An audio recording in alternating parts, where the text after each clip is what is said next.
All right, testing. Let's make sure we get some audio. Reuben, behave.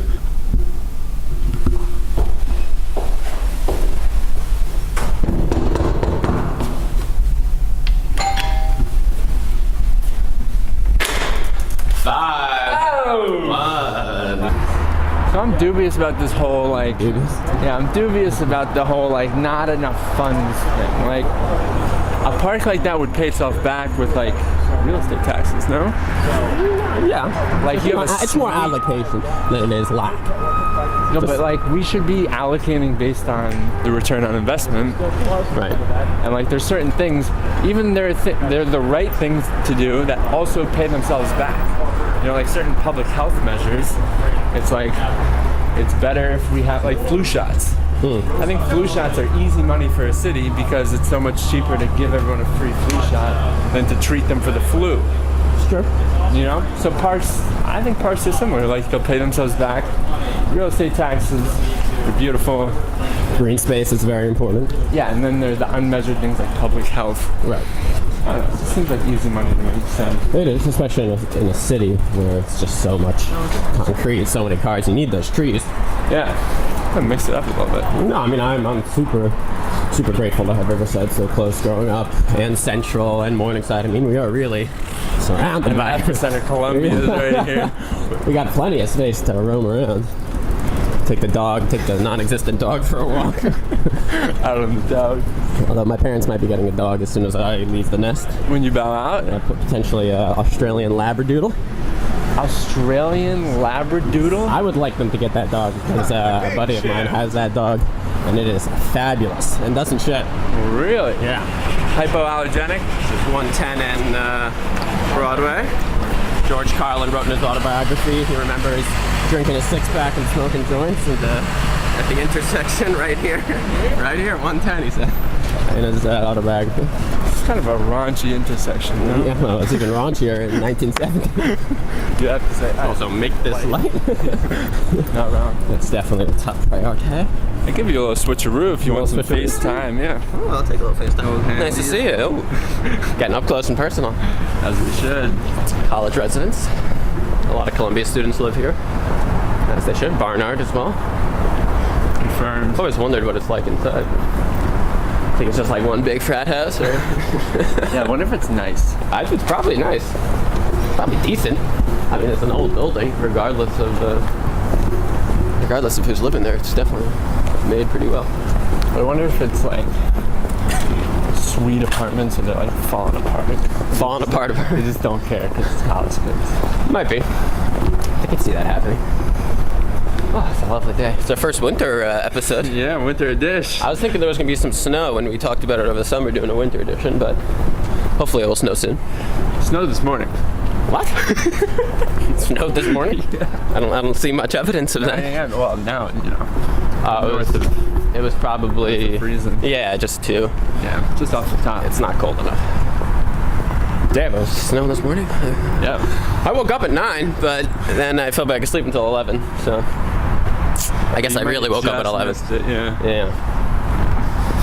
I had to do some research for the podcast. I had to be prepared. That's ready to go. We got some raunchy topics today, folks. Talking about the military, talking about music. We're gonna dip into relationship status. A lot going on, and we are basically at our location here. Yeah, this was quicker. All right, welcome back. We're here. Episode 4. Episode quad. Episode quad. My mistake. We're here. Quattro. We got some cool topics today. We got some cool topics. We got some good content. We're gonna start off with military, make our way to music, and then finish off with relationships. Hopefully, get a guest and start cultivating a new relationship. That being said, let's dive into it. Military. I just got some stats for this one. I got some heavy stats. Padded the stats. I figured numbers are a good way to start here. Numbers are good.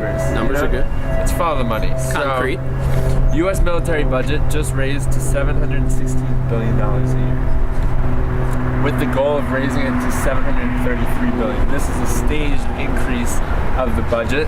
That's about 17% of our federal budget, and our deficit is now approaching $1 trillion a year. So every year we are almost $1 trillion more in debt. So we cut taxes. We raise spending. Woo! That's what we've been doing, which is an interesting approach. It's, You gotta give creativity credit, brass balls credit. You really gotta, it's an approach. We'll see how it pans out. Total US debt 22 trillion and rising. Okay. All right, let's look at what the military budget is composed of. 33%, almost 200 billion, goes to maintenance and operations. So I guess that's actually like doing things. Right. It doesn't involve paying people. It's just like whatever needs to be done is going to cost about a third of the budget. 135 billion goes to people, so that's like salaries, I guess. Right. 90 billion goes to procurement. So that means 90 billion is being used for procuring weapons. These are like F-35s, aircraft carriers. Sure. This is for blowing people up. Ballistic missiles. Yeah, for attacking people with equipment. 90 billion? You said? 90 billion, that's 15%. Only 10% is going to R&D. So everyone's always like, the military gave us the internet, the military gave us GPS, the military gives us so many incredible things that we use every day, like we shouldn't be so worried about the spending. It's only 10%, 63 billion, and then about less than 1% goes to revolving and management funds. The military made the internet? I thought the people at CERN were credited for creating the World Wide Web. Those people in like Sweden or Switzerland, that engineering CERNs. Maybe not. It might have been an amalgamation of a couple different ideas coming together. Yeah, it could be a group effort. Yeah. Maybe it's like different pieces. I think this is loud enough. Can you guys hear us? You got us?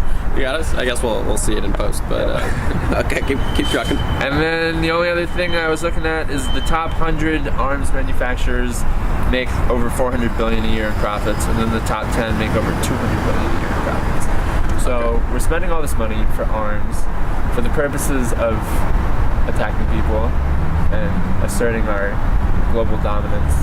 And companies are making pretty substantial profits. Yeah, on average, 20 billion for each of these top 10. Great for the economy. Yeah. Huge for those businesses. Yeah, government contractors are making loads, and it's set deals. You know, it's like 10 years, 15 years, one plane a year. You know, check. And we'll keep coming back for more. We just raised the budget to get more F-35s, more weapons. Like when we say we're funding the military, that's what we are supporting. The way I think about jobs is like we just have to pick where our values lie. You know, like we need money to move through the economy. So let's just pick the best way to do that, right? So the way I say it, every soldier who's like stationed in Sweden or whatever, it's like one less teacher in the classroom. Like there is no war we're fighting, right? In Sweden, why do we need soldiers there? That's one less teacher in the classroom. Right. No, I agree. No, there's definitely the case to be made that we just have far too much money invested in it, and even for the sake of the economy, I don't know if that's really the ultimate factor. I mean, it does seem to be the benchmark that the government, is most concerned with, or also just in terms of capitalism and global trade. It's like the most important thing is a healthy economy, but at what cost, right? Wouldn't education or any other really sort of public work, like wouldn't that be overall for the greater benefit? Because how much safer do we need to feel? How much more when is the military enough? I mean, we're already spending. We're outpacing like the next 20 countries in terms of military spending. I think it's less now. I saw just China. Like, China's really China spends. China's the number 2. That's their point. Is that like China and Russia are pushing, so we can't let them catch up. It's like the Cold War. It's just the same concept. It's like, oh, they get another plane, we got to get 2 planes. They get 3 planes, we got to get 4 planes. It's an arms race. It's an arms race, but there's no. It's almost like. I wouldn't say they're all in on it, but it's almost like they're all. It's almost like they're all in on it. It's like let's just keep churning out money and sort of borrowing from these other people. Like China and Russia are happy to, keep giving us money to build these equipment. They're just making more money. Saudi Arabia, I mean, these arms deals with them. Everyone else is profiting off our own insecurity. And there's no reason for us to be insecure. We're the safest we've ever been. Everybody is so freaking safe in this country, comparatively to the rest of the world. I mean, of course, there's still history. Yeah, and history. No, we're definitely living in the greatest possible world and the safest possible world as Americans. And then we're spending the most. We're spending the most by far. And at what cost? I mean, I would say that all this safety actually comes at a certain cost. I don't think people are really meant to be this safe. It's not natural to not have predators and to not have that sense of uncertainty. I mean, I don't want people struggling, but there's got to be a middle ground. I mean, it's kind of like what we're talking about with the parks. Like, there should be a return on the investment. So for every let's say, in theory, every dollar we spend in the military, that's $10 we get back in safety.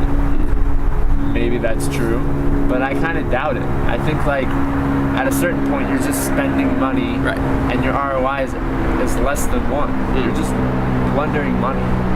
Like, there are places where we could be educating people or focusing on healthcare, whatever it is. Like, I think those ROIs would carry, I don't know, that'd be an interesting thing if we, like, forced or demanded that the government showed us our ROI on taxes. It's like, why are you budgeting this way? What is your data? What is the point that you gave this? Is it just because you felt like it, or you think that's good, or? I think it's just because that's what's been done. It's like, that's the American policy. It's like, we just spend a lot on the military, and it's just been the way we've been doing it for like years. And, you know, all these politicians just want to keep getting elected. They just follow the money. They tell people what they want. You know, they'll preach about respect for veterans. You know, it's like they only come up when it's a political pawn. They never give a damn about it. How about putting more money into that? I mean, where's the VA? The VA. I mean, you hear good things about the VA from veterans, but you also hear about the long lines and the phone calls that go nowhere and allocation of money that doesn't seem to pan out. It's like, well, if we actually care about veterans, let's put some money towards it. The money where our mouth is. Why are there so many veterans who are homeless? I mean, it's obscene, the numbers. They come back from fighting for our country, for your right to be safe and protest and live a happy, amazing life, and then they get treated like squalor. I mean, it's weird. Like, I want to know who's budgeting. I want to know why you budgeted that way. I was Secretary of Defense? I mean, anyone, any kind of budget. It's like, I mean, the military budget just bothers me because it's so much money, and, like, I don't see the return. Now, the defense, like what the politicians say, is the other countries are arming, and if we don't keep up, then something bad could happen, right? So I just feel like that's fear-mongering. It is. They're just stoking the fear. Yeah. They're just trying to make us feel like, oh my gosh, we have to do this. If we don't do this, like, we're gonna get nuked or something. But it's exactly what the media does too, and there's a term for it, the mean world syndrome, the idea that this world is this, like, awful place and everyone's out to get us. And I'm not saying the world's a perfect place. The world definitely has the hardship. There are terrible things going on across the world, and there are some horrible things going on in the country, but I still stand by the fact that we are living in the greatest time that you could ever be human, and we are living in the safest times that you could be human, without a doubt. So this constant fear-mongering, both by the media and by the government, is to make us, is to sort of, I feel like they're trying to trigger a certain very primal sense of, like, being afraid and fear of the other and all of this, when it really seems to be less of an issue than it's ever been. And it's just to sow this division and to keep up with the idea of, yeah, we do need to spend more money. Like, I don't know what that guy in the apartment next to me is doing. Like, maybe he's a bad actor. Maybe he's out to get us. Maybe he's secretly reporting facts back to Russia and China. It's just all. It's less prevalent than it used to be, and I feel like a lot of the messages are more mediated now. It's like it's less. It's not the Cold War. They're not telling us that our neighbor is a commie, but there's definitely that sense of there's people out to get us. I mean, you saw it with you see it in the post 9/11 world, especially in terms of how people act towards Muslims and the depiction of it. It's like. It's based on, like, hate, fear, and ignorance. Yeah, no individual Muslim has done, that I know has done anything to me. It's, none of these people aren't bad people. It's like, yeah, of course they're bad eggs and everything. So this is slightly off topic, but we can tie it back. We took a digression. I read something. It was like Pew Data, and they surveyed all these Muslim majority countries. And I think, like, Afghanistan, 98% of Muslims, or, like, Afghanis, believe in Sharia law, which is, like, the laws espoused by the Quran. Right. So it's basically a theology. Like, they want a theocratic government where the state, like, Islam are one. And I think there are genuine concerns. There was, like, 7% of Muslims believe in suicide bombings. They support that as a way of bringing something about. So there are like legitimate concerns. There's bad people, there's extremists. But you can't say that like, all right, 7% of people might blow you up. That means we're not going to let anyone in from any of these countries, and we're going to spend hundreds of billions of dollars arming and forgetting about all these real problems that are happening every single day. Like, why are we so afraid about like these countries, but we're not afraid of heart disease and cancer, automobile accidents, smoking? Like, these are the leading killers. Right. So actively, they're going to kill you. And they're right in front of our face. Yeah, they're coming. It's not like New York is getting bombed and like we're running for shelter. I mean, there was 9/11, but that was 17 years ago. And that was one. It's like 9/11, Pearl Harbor. I mean, how many other instances of another country attacking American soil? I mean, we got like 4 in our history. And granted, America's a young country, but it's like, it's not. This isn't. Yeah, like we're not constantly under attack. The percentage is negligible. Yeah, it bothers me. It's like money is it's really important how we're allocating these funds. And I do agree, like, we should have a military presence. We're not Costa Rica. Right. We don't not need a military. Costa Rica has no resources. That's why they have the military, because nobody's ever going to bother them. It's like, I'm going to come to Costa Rica for your freaking, like, coffee beans. No, like, they're fine. They'll be okay. They're fine. Us, I guess we have beef. Right. We got some serious beef. We need a military to some extent. And if like there is a bad actor in the world, it is nice that we can contribute to stop him. Do something to stop them. But then there's also the case to be made is like, is America the policeman for the world? Like, is that our duty? Is that what we're supposed to be doing? I do agree about helping others and doing our part, and you want to talk about the broader global community, but to what extent should we be getting involved with these people? Almost 0%. Like almost 0%. Okay, like right now there's a horrific sort of enforced famine going on in Yemen. It's like, that's awful, but us getting involved with that, is that the right move? Well, getting involved is relative. Like, military action is not military. Yeah, it's not ideal. Like, that's what happened with Iraq, and then ISIS came out. So like, just create a power vacuum. I think the strongest way to like stop a regime is to take its people. Like, a country is made of its people, and imagine if like everyone in Yemen was allowed to come here, like you got background checks or whatever. Like, we did what we had to do to make sure it was safe for these people to come here, and then Yemen had no more people. Like, that country's done. They have no more people. So I think the biggest way to fight injustice is to like welcome them here. And we have to figure out a way to do that appropriately. It seems like we used to have that down. I mean, we used to be the melting pot. Bring them on board. Millions of immigrants, Jews coming in at the turn of the century, people migrating within the country. Italians, Germans, Irish.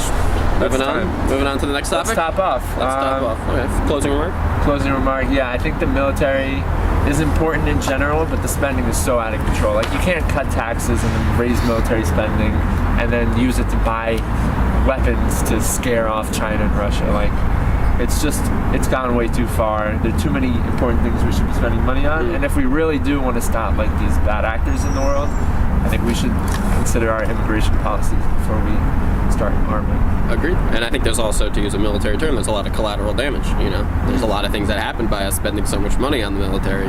Brought up the veterans before. It's just, there's a lot of consequences to it that people don't necessarily think about. They just think about, safety and, anything to prevent, bad actors, anything to prevent something awful happening, and kill the bad guys, rah rah rah, patriotism, all that.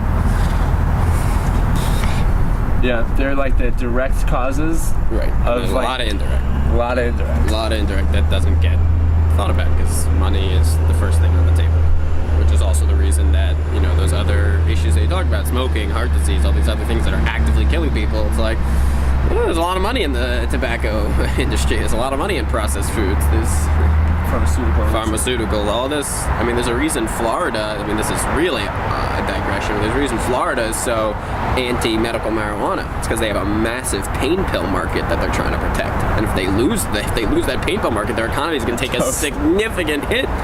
People from all those neighboring states where with the opioid crisis is most severe, all go to Florida to get their pain pills. because that's the easiest place you can get them. You know, it's like people driving down to Virginia to get cartons of cigarettes for less tax. Pennies on the dollar. It's like you don't need to go duty free. They got a duffel bag full of cigs for you. Drop them a dime. Right. Coming back on music. I think this will really help our analytics. Music is good. Music's a little broad, so we're just going to give you a couple of ideas of things we're going to hit. We want to talk about popular music, playing music, an instrument, music theory, state of music today, you know, American classic music like jazz and blues, live versus recorded. All of that is hopefully going to be touched upon in the discussion. Something I'll start off with, though, is popular music nowadays. I kind of get the sense, and maybe this is just because I haven't explored as much popular music as I have explored older music, but it just seems to be more repetitive. I feel like there's a lot more sort of fusions of sounds. It doesn't feel like, not that the creative expression isn't what it used to be. I mean, people are still, of course, making amazing music, but what's listened to on the broader scale seems to be more bland and just more of a rip-off of what's been done before, whereas popular music back in the day seemed to be like real, true, authentic, creative expression. It was coming new, it was coming fast. Maybe, you know, they were borrowing certainly from other people. Everyone always has influences, but it was like a new twist on what had been done, versus now a lot I just see like, you know, mashup. They're just gonna put two things together and be like, all right, like this is new, but it's like, you know, or a remix or a remake. I mean, listen, that's not almost no new good songs. I can't remember the last time I heard a great pop song on the radio that I was like, yes, I want to go home and download that and listen to it. I don't remember. I honestly, it's true. 2012. It's been years. Now, are you talking about the musicality of pop songs versus like what jazz used to be, or like classical music? Well, just in terms of the musical elements, or I don't know, jazz and blues, it just had a lot more, there was a lot more heart, there was a lot more soul there, you know, like bebop, which was, you know, another sort of reincarnation of jazz in a little bit of a different setting. Like, it wasn't created for the audiences, like it was really created for the musicians. Like at the time it came out, it was like considered like hard listening. Like it wasn't like the Benny Goodman swing that had been coming out and all these white, you know, it was like, yeah, there was even times where like legendary moments where like Charlie Parker would like turn his back on the audience. Like he's not even playing for them. Like they're really playing for each other, and they're playing to keep a certain tradition alive. And it seems like we've strayed so much from that culture, that like folk culture, those tight-knit communities that are just bursting with creativity and energy. A lot of it stemming from oppression. And I mean, I think you could tie it back to what we were talking about before. You know, the blues and jazz came out of that oppression, which we don't see as much today, or at least it's just less explicit today. It's sort of either institutionalized, or it's just been, yeah, it's less prevalent. It's less in your face. Where they say like the musician is the struggle, or the music is the journey, or like something about how like a lot of what makes great musicians great is like whatever struggle they had to go through in their personal lives, or to make it as a musician, like some kind of genuine, you know, like difficulty that is something in their life reflected in their music. Right, something that's coming from the core. And I think we saw that most recently with rap and hip hop in the late 90s, early 2000s. But it seems rap and hip hop nowadays has almost been whitewashed. It's like been cleansed. Corporate. It's so corporate. It's been cleansed for the everyday consumer. It's the, you know, 10 of the top, you know, 50 songs on Billboard are all these just trap songs, super repetitive beats, the same, you know, the same lyrics, just rehashed. And how much more can this go on? Something's gotta give. It's not sustainable, but people eat it up. People do like it, and I'm not saying that there's nothing to be gained from trap. You know, Travis Scott is, in my opinion, is doing an excellent job with it and really putting a unique spin on it. But it's a unique spin on something that's just been dead horse. It's kind of like a unique spin on a dead horse, but it's like, why not ride a donkey into the stables, you know? Like, mix it up, baby. Pick it up and take it in another direction. There used to be so much expression and so much new, and I get it, we're not in the 60s, we're not in the 70s, we're not in the 80s, but I don't know. We're in the teens, maybe. Let's push. Like, something's gotta come out of this. There's just not as much difficulty. There's not as people don't have to push back as, you know, it's just like life is too easy. Well, that's what I'm saying. Obviously, there are people who struggle, but like on for the average, every year is better than the last year. So like maybe this trending towards better society is just leaving us with crap music in the meantime, and movies too. By the way, I haven't seen a good. Was there one good movie all year? Yeah, I disagree with you about the movie thing. I think that's more of a. I mean, taste and preference is huge. Also, there's gonna be people who vehemently disagree with this, or like, I love the different trap artists. I love Migos. I love Travis Scott. I love Kanye's twist on stuff. Kanye's. All right, yeah, that's a podcast and a half right there.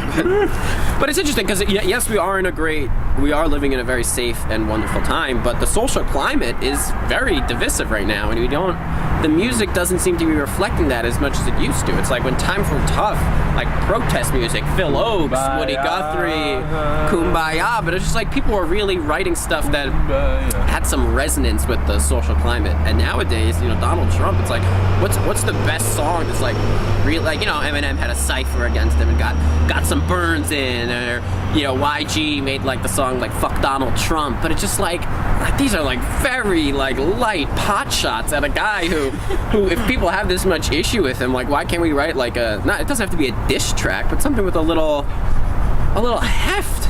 Something to say, like, it doesn't have to be pure poetry, but come on, like. This is just a quick sidebar. I don't think anyone can like touch him.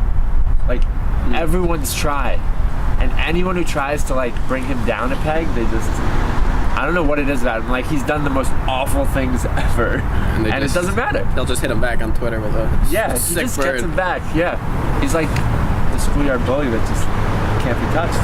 Yeah. Somebody's got to. Anyway, I digress. Okay, but switching modes a little bit.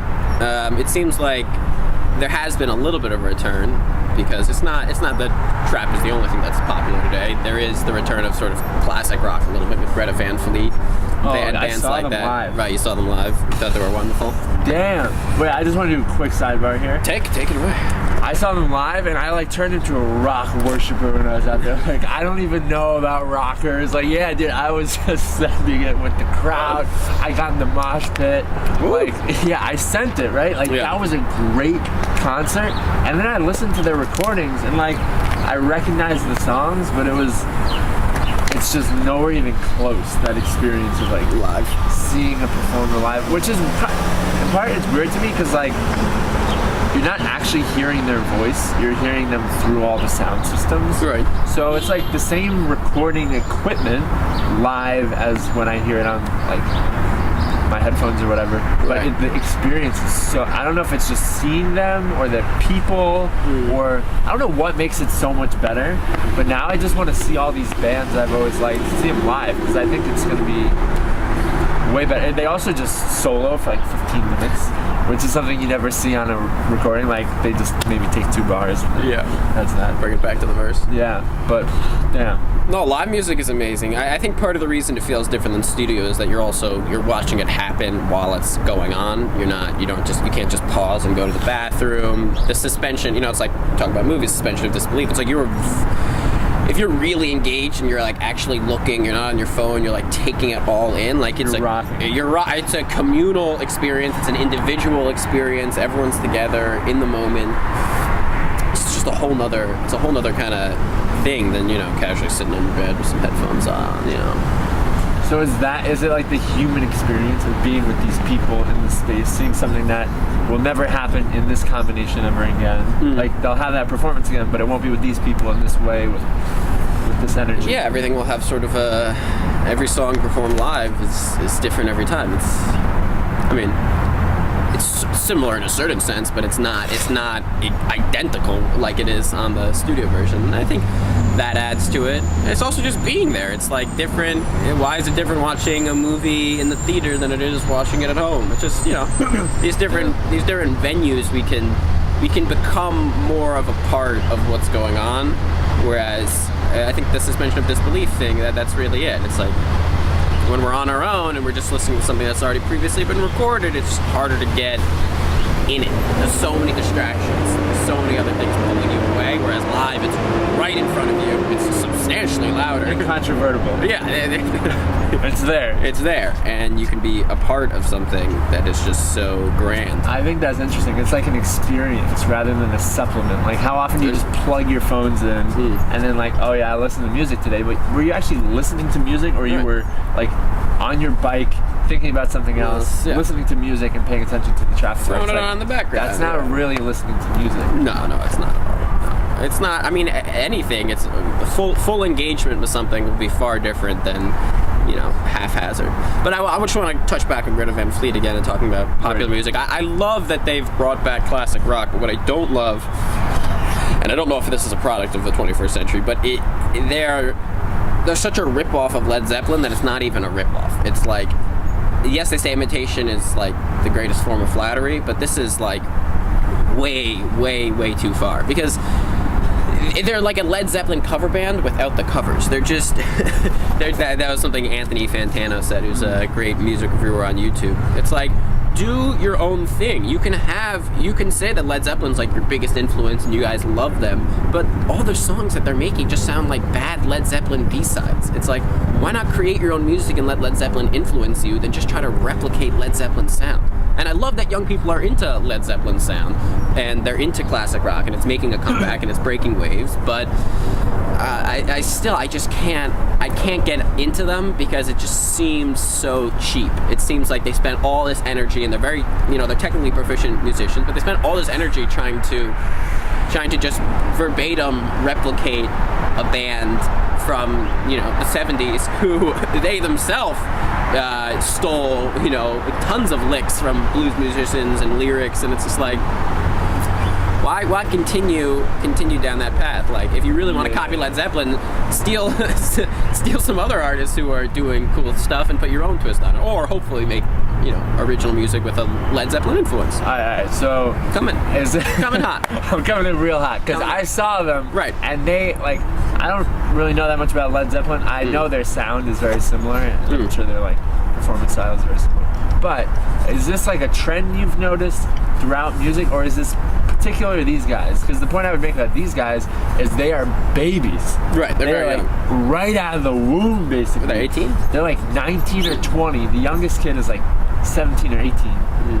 Like, they, God only knows what they're going to sound like in 5 years. They could be like, it's true, like the Beatles, you watch them progress. So this is just their like, they're just getting their performance down. They're getting their name out.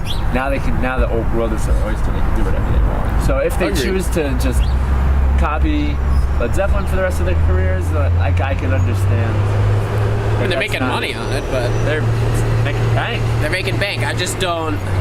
It seems kind of inauthentic, especially for such young people, where you're at such a time in your life to do self-exploration and make the music you want to make. It's like, this is the music you want to make? You just want to make. Well, it's hard to be truly original. I'm not. It doesn't have to be something I've never heard before. Something nobody, they start banging on, things in the park and creating beats from that. You don't need to do that, but you can have influences without attempting to sound exactly the same.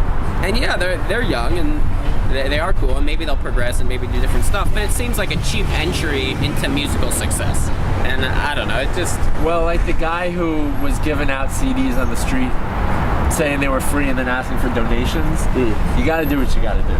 You know what I'm saying? Like, the world is pretty tough. No, certainly. You have to... Like, this is what's selling, right? Right. So now they're in. Yeah. And now I think is their chance to really use what they have. But I think that they're just going to continue doing what they're doing because it's made them money. And again, timer. Okay, but I don't. Right, we'll close out. I don't have anything wrong with them doing that for the sake of making money and for the sake of getting some success and brand recognition. Because I understand that the world is a tough place, but I'm just not gonna. I respect them less for it. I get it. Yeah. It's a hustle. I get it. You're hustling, but it's a lot more authentic to see someone create something of their own, raw, original, put it out there, see what people think, and if it catches on, and then they're true to themselves rather than. And maybe this is very true to Greta Van Fleet. Maybe they literally only listen to Led Zeppelin for their entire life, and all they can think about is making songs that sound like Led Zeppelin. And all right, that's cool, but I'm gonna listen to Led Zeppelin. Yeah. And I would like to see them live because I'm sure they are ripping, and I don't doubt that. But the few songs, I've heard like 3 or 4 songs studio, and I was just like, I can't do this. The studio thing didn't do it for me. Safari song or something. No. Garbage. They're live. Gabbage. Yeah, they're a live act. They're live. And I think the live act offers a lot more anyway. I love live music. I was at the Fish Show on Friday, and it was an unbelievable communal experience to be surrounded by people who are that into the band. And Fish is not my favorite band by any means, but I do enjoy some of their music, and I enjoy how invested the fans are in the experience together with the band. The whole garden is just buzzing. It's an energy you don't get even at other shows. And I've been to other jam band shows, and I've been to other non-jam band shows, but it's a palpable feeling watching it live. We got a guest. This is Lydia. She was running in the park. We just scooped her up. Yeah. Her temperature is much higher than ours, which is lucky for her. But we're gonna push. So we're talking about relationships. I got a nice little start for this. Yeah. We're talking about Dunbar's number. It's a psychological term, a little theory proposed by Reuben Dunbar. Okay, so Dunbar's number is the suggested cognitive limit to the number of people with whom one can maintain stable social relationships in which an individual knows who each person is and how each person relates to each other. This number was first proposed in the 1990s, and it was a correlation between primate brain size and average social group size. And by using the average human brain size and extrapolating from the results of primates, he proposed that humans can comfortably maintain only 150 stable relationships. This informally means the number of people you would not feel embarrassed about joining uninvited for a drink if you happen to bump into them at the bar. Whoa. So that, yeah. So 150? 150, which sounded high, but I guess could be reasonable. It seems nowadays, though, there's definitely an emphasis on having relationships with more people, or just having a sense of more people, both with social media and followers, all these likes. You're engaged with people on Instagram and Facebook and Twitter. You gotta feel invested, you gotta stay up to date, you gotta know what's going on with, these 2 celebrities. You gotta know what's going on with your core friends. Then you go to a new place, you meet 60 new people traveling, I just came back from California. I feel like I met 150 people easily, but those relationships will start to wane as I come back to New York and rekindle these. Just like, how many people can we really stay in touch with? Is it 150? It seems high. Thoughts? Well, just drop that on you. Yeah, I'm tempted to try to count my friends. Yeah. Like on a day-to-day, I'll probably run into 10, 20 people who I know super good. And yeah, some people remotely. It kind of depends on maybe your job. I feel like my bartender knows a lot of people. Yeah. But it may cap out at 150. I don't know what their experience is like. Certainly, so I teach and I try to know all my students' names, and I can learn 80. Oof. But that's hard. But they have to show up twice a week. Otherwise, if they're gone for a week, if they get a haircut, can't remember. They're out. Then it's a remind me. And I feel a little embarrassed, but whatever. Sometimes you gotta ask. Yeah. And I think I have a pretty good memory for people. And in terms of when I run into someone, it's more likely that I still remember their name and they have no idea what my name is. So that's the thing. Yeah, 150 would, for most people, I think, would be a stretch, and that's certainly the limit. I don't think there's anyone out there who has like 1,000 close friends. Yeah, impossible. Although, I don't know, maybe Kim Kardashian, you should ask her. If anyone has 1,000 people. But she's got like 1 million followers. Okay, maybe there's definitely 1 million people who know all that about her. Right. Yeah, what does that say? But what does that say? I mean, I have 1,000 friends on Facebook, but I have 847. But it's absurd. I just went through my list yesterday. Yeah. The whole list. I went through the whole list because I had to call part of the herd. Anyway, so I was going through and so I have 847 friends, which is maybe average. I don't know, maybe it's high, probably not. I don't know. Anyway, an obscene amount of those people I don't talk to. No. It's like somebody from 9th grade who I had a class with, and But why not? Because you don't like them? Because you have nothing to say to them? Like I have the same. I just don't have anything to say to people from 4th grade. Yeah, it's just like, different hey, paths. 4th grade, that was cool, right? Miss Wagner. Yeah, I think I could hit them up and maybe go to the bar with them, but it's just not realistic. It's like, why are we investing in the...